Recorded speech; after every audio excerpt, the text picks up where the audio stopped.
एक दिन की बात है।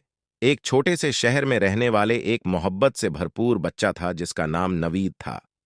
नवीद के पास एक छोटा सा कुत्ता था जिसको वो बलियों का राजा कहकर बुलाता था। एक दिन नवीद और उसका कित्ता राजा पार्क जा रहे थे।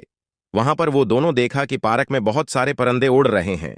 नवीद को परिंदों की खूबसूरती देखकर बहुत खुशी हुई। परिंदों की तरह उड़ने की ख्वाहिश दिलाने पर राजा ने नवीद से कहा, नवीद, मैं भी परिंदों की तरह उड़ना चाहता हूं। नवीद ने मुस्कुराकर जवाब दिया, हमारे पास तो पनख नहीं है। राजा ने नवीद को समझाया कि उड़ना कोई पनख नहीं है, बल्कि ये वो खुशी है जो दिल से आती है। पार्क में चलते चलते नवीद और राजा एक बड़े पेड़ के नीचे पहुंचे, जहां एक बहुत बड़ी चिड़िया अपने बच्चों को खाने के लिए खाने देखने लगी थी। नवीद ने देखा कि चिड़िया की ऊंचाई से बच्चे दंदानात बलाते हुए खाने की तरफ जा रहे हैं। वो देखकर हैरान गया कि वो कितनी आसानी से अपने बच्चों को खाने दिलाती है। राजा ने नवीद को समझाया कि चिड़िया की तरह हमें भी हमारे महबूबों के लिए मोहब्बत और हमायत का सहारा देना चाहिए।